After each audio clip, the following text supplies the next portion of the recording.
morning, everyone, and welcome back to Barnstable This Morning. Just about 20 minutes toward the top of the hour on this Tuesday morning. I'm Sarah Colvin, and joining me live on the phone, I welcome our Cape and Island State Senator, Dan Wolf. Dan, good morning. Good morning, Sarah. How you doing? I'm doing well, thank you. How are you? Good. I woke up this morning thinking about lead paint. Can you think why I might be thinking about lead paint? I do not know why you're thinking about lead paint. So here, for the last generation, we figured out that lead in paint is actually an environmental hazard, and we've been trying to remove it.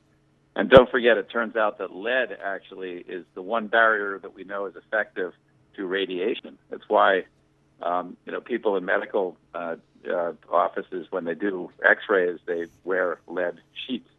And so I was just thinking that, with Pilgrim in our backyard, if there ever was a nuclear incident, probably those houses that continue to have lead paint in them would offer more protection.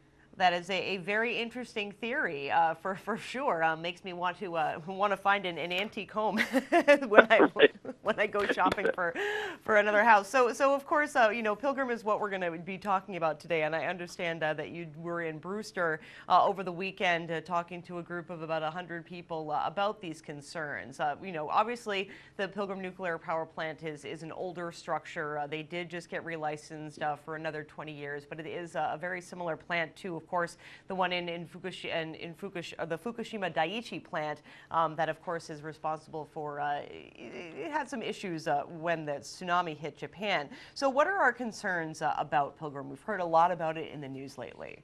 Well, first of all, we did a really standing room only event on Sunday. On Saturday in Chatham, we had an event which was packed as well. One of the encouraging things is I think people on the Cape are really waking up and understanding that we have to organize and take control of what's in our own backyard a little bit better. The plant, as we've discussed, is owned by a company and an investment group that's based in New Orleans, Louisiana. And as strong as the wind might be blowing to the south-southwest, it's never going to, an incident at Pilgrim is never going to affect those folks. So I think those of us who can be directly impacted by a potential incident or accident at Pilgrim are the ones that really need to seize the moment.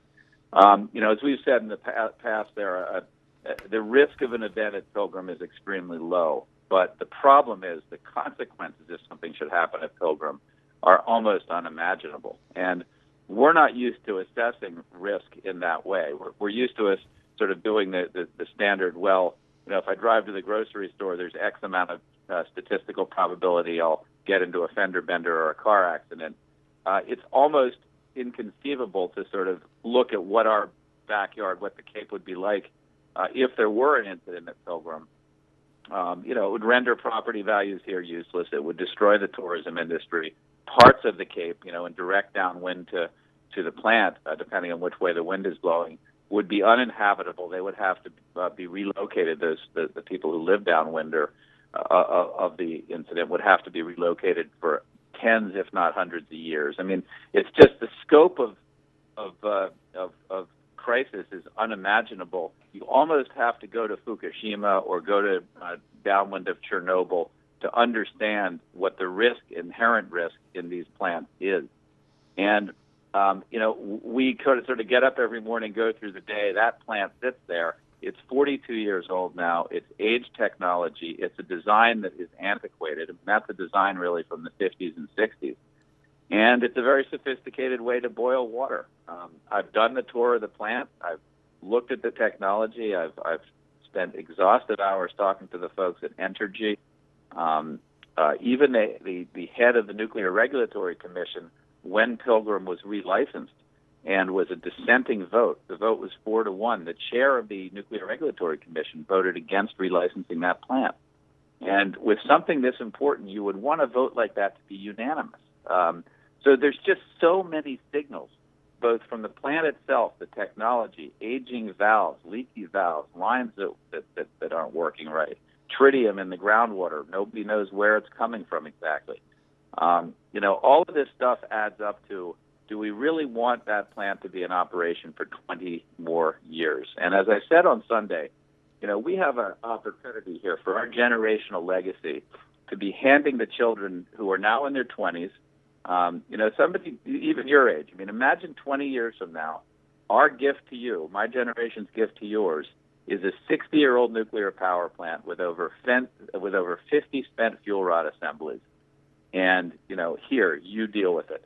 So the time to deal with that place is now. It's going to be a nuclear waste dump for years to come, but at least we can minimize the risk and start doing the right thing for the next generation. Right, and certainly, in talking about what the impacts would be if that were to be shut down, obviously it's not just you can, close it and lock the door and walk away. There's a lot of mitigation that needs to take place following a potential closure. Talk to me a little bit, in terms of power generation, if the plant were to be shut down, what kind of an impact would it have on the energy resources here in Massachusetts? The first question we asked ISO New England when we had them to a hearing at the State House about a year and a half ago, and then a follow-up when they did a hearing down here, is, does ISO New England have adequate energy supply without Pilgrim? And the unqualified answer is yes.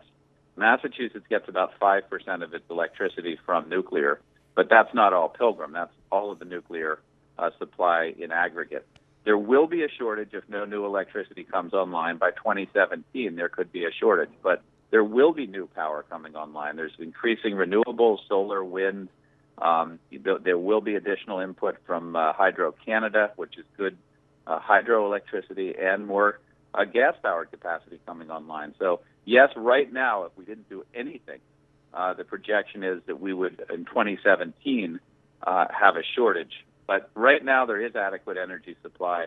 And again, just because there will be a shortage in 3 years does not mean we should live with any risk from Pilgrim in our backyard. As I said on Sunday, given the potential consequence of an incident at Pilgrim, our risk threshold for that plant should be 0. There is nothing else in our backyard. There is no other risk, certainly a human-made risk, no other risk that even comes close to the risk of that power plant. Think about it. What other risk in our backyard could render parts or all of Cape Cod uninhabitable for tens or even hundreds of years? Right.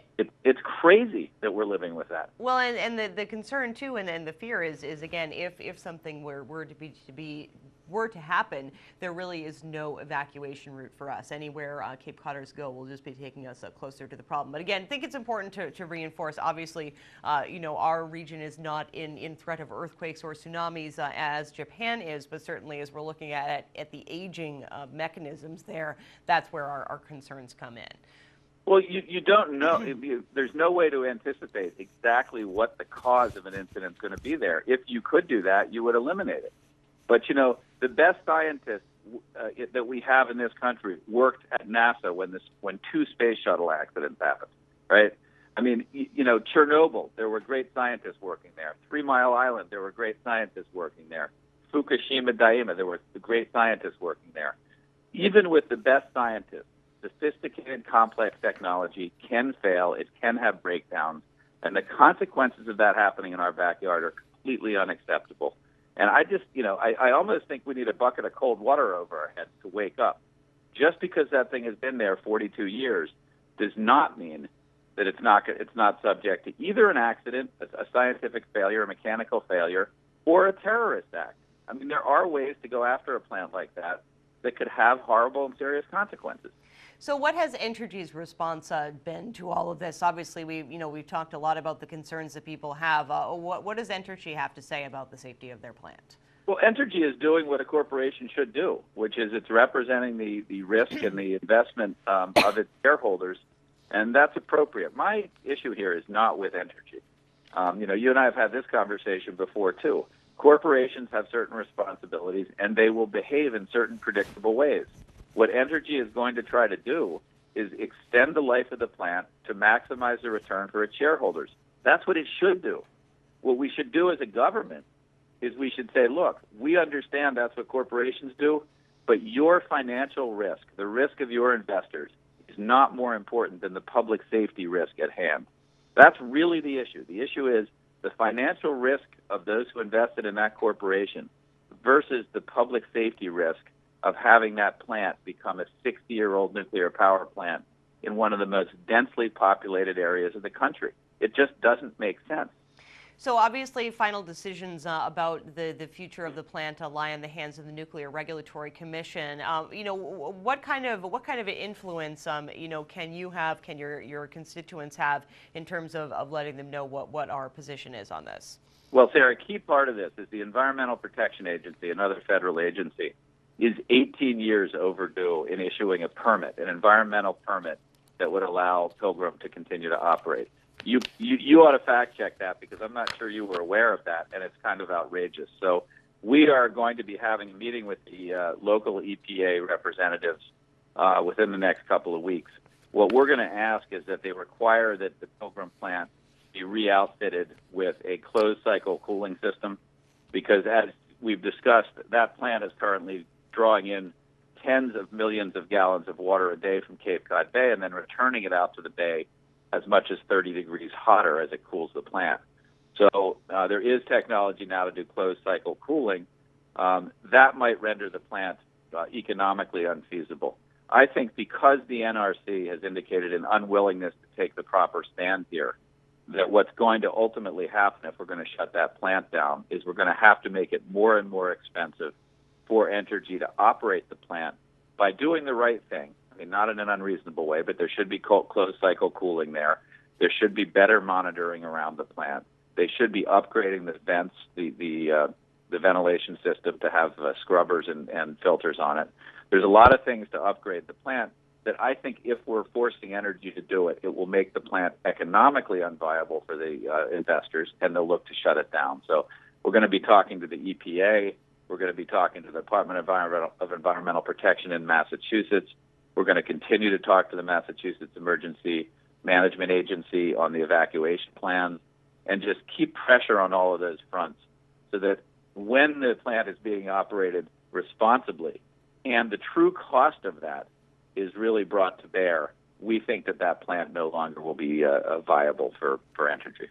Well, Senator Wolf, I appreciate you taking the time out of your busy schedule to talk with us. Certainly, I think we'll continue this discussion in the future. I thank you again so much for joining us today. Sarah, that was a 2-hour presentation done in 11 minutes. So, there we go. Thank you so for much. bearing with me. No problem. Bye-bye. Cape and Island State Senator Dan Wolf joining us here on Barnstable This Morning.